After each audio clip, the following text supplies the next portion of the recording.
Okay, Diwali की बात हुई सर, तो दिवाली तक क्या टारगेट देख पा रहे हैं सर आप गोल्ड और सिल्वर में? जी बिल्कुल। ये लेवल से एक दिवाली तक का इमीडिएट टारगेट निकालना थोड़ा मुश्किल है, क्योंकि स्विंग्स सुमित आप जैसे देख रहे हैं बहुत हाई है। लेकिन फिर भी मैंने जैसे कहा कि अगर ऊपर में 1,45,000 गोल्ड में अगर कन्विंसिंगली ब्रेक हो जाता है, सस्टेन हो जाता है, तो मेरे ख्याल से फिर से एक बार हम 1,55,000 1,60,000 तक की एक ओके। मूव आती हुई ऊपर में देख सकते हैं, शायद दिवाली तक। लेकिन अगर वो नहीं होता है तो इसी रेंज में मान लीजिए 1,50,000 ऊपर में और 1,40,000 1,38,000 नीचे में, ये एक बड़ी रेंज हो सकती है। ओके, कंसोलिडेशन का ही फेज मतलब दिखाई देता है, ज़्यादातर चांसेस कंसोलिडेशन का ही है। ओके, तो सर जिन लोगों ने बाई कर रखा है पहले से और इंतजार कर रहे हैं कि आगे कीमतें बढ़ेंगी तो फिर मुनाफा वसूली करेंगे, तो क्या उनको इन इस तरह पे बेच देना चाहिए या फिर वेट करना चाहिए अभी? नहीं बिल्कुल, मेरे ख्याल से अगर अभी भी मान लीजिए अगर शॉर्ट टर्म के लिए खरीदा हुआ है, एक महीने के हिसाब से खरीदा हुआ है, तो बिल्कुल अगर एक अच्छी रैली हमें आज जैसे दिखी है वैसी रैली अगर दिखती है तो थोड़ी बहुत प्रॉफिट बुकिंग बिल्कुल कर लेनी चाहिए। लेकिन अगर 6 महीने एक साल के व्यू से खरीदा है तो जैसे मैंने कहा रिस्क रिवॉर्ड यहाँ से काफी फेवरेबल है। इंस्टेड ऑफ एग्जिट थोड़ा अगर नीचे आता है तो वहां पे एवरेज करने के लिए देखना चाहिए, which will be a better move for a 6 month या 1 year kind of a target. Okay sir, US Iran पे भी आएंगे, फेड पे भी आएंगे, लेकिन उससे पहले सर एक सवाल, निवेशकों की बात चल रही है तो अगर मान लीजिए किसी के पास 1 लाख रुपए है, तो गोल्ड और सिल्वर दोनों का फंड एलोकेशन कैसे करें सर?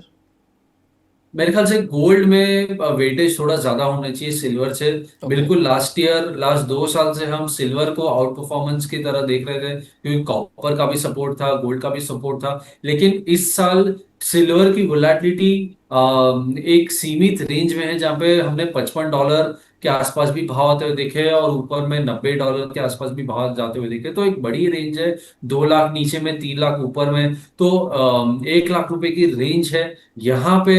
वोलेटिलिटी के साथ साथ पोर्टफोलियो में भी थोड़ा उठापटक हो सकता है। तो मेरे ख्याल से अगर 1 लाख रुपए है तो 60% के आसपास मेरे ख्याल से गोल्ड में होना चाहिए, 60 to 70% गोल्ड में होना चाहिए, और 30 से 40% सिल्वर में होना चाहिए, बेस्ड ऑन इन्वेस्टर का रिस्क रिवॉर्ड कैसा है अपने पोर्टफोलियो में। ओके ठीक है सर, करंट सिचुएशन को अगर देखें तो बुलियन मार्केट में सबसे बड़ा रिस्क क्या नजर आ रहा है सर फिलहाल? मेरे ख्याल से अगर हम मंदी के हिसाब से रिस्क की बात कर रहे हैं तो फेड का रेट हाइक एक सबसे बड़ा रिस्क है। कि अगर रेट हाइक चलता हुआ दिखता है, जैसे इस हफ्ते मीटिंग है, नए चेयरमैन केविन मॉश अगर ये कह देते हैं कि एक रेट हाइक से ज्यादा रेट हाइक हो जाएगी इस साल में, तो शायद हमें और ज्यादा सेल ऑफ आता हुआ दिख सकता है। या फिर रिस्क प्रीमियम यूएस ईरान का बढ़ते हुए इनडायरेक्टली डॉलर इंडेक्स और यूएस 10 ईयर पे असर आता है, वो बढ़ जाता है। ओके। तो शायद हमें एक बड़ी करेक्शन और यहाँ से आती हुई दिख सकती है। तो मेरे ख्याल से काफी इंटरकनेक्टेड है। वॉर बढ़ेगा तो इन्फ्लेशन बढ़ेगा, इन्फ्लेशन बढ़ेगा तो रेट राइट। हाइक की संभावना बढ़ेगी। और दूसरी तरफ सर ये भी कहा जाता है कि जब वॉर बढ़ेगा, दुनिया में अनसर्टेनिटी फैलेगी, तो फिर गोल्ड सिल्वर की जी बाइंग बढ़ेगी। जी इसको कैसे देखें सर?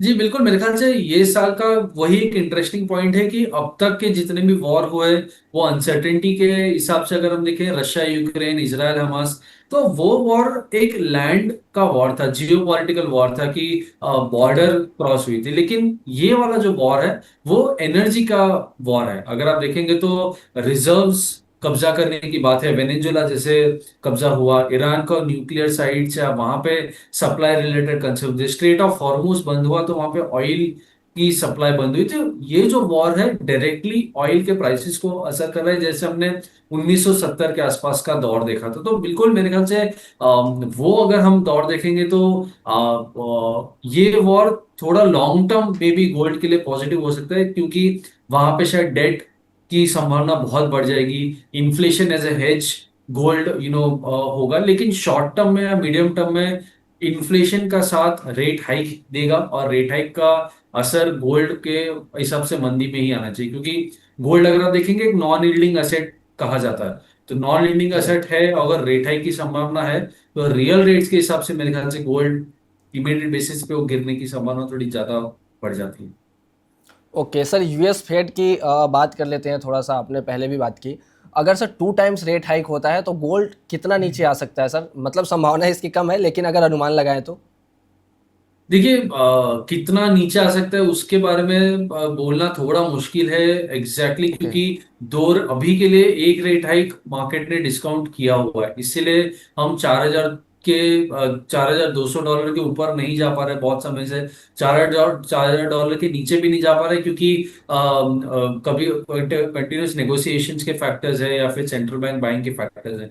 लेकिन अगर एक रेट हाइक से ज्यादा का बात हो जाता है, एक्सपेक्टेशन बढ़ जाता है, तो मेरे ख्याल से $4,000 का जो इतने समय का सपोर्ट है वो शायद ब्रेक हो सकता है और 3,800 $3,700 तक की जगह नीचे में खुल सकती है। अगर हम गोल्ड की बात करें, सिल्वर में भी $55 का अगर सपोर्ट ब्रेक होता है तो शायद $52 से $50 तक की जगह जो है वो ओपन हो जाती है चांदी में।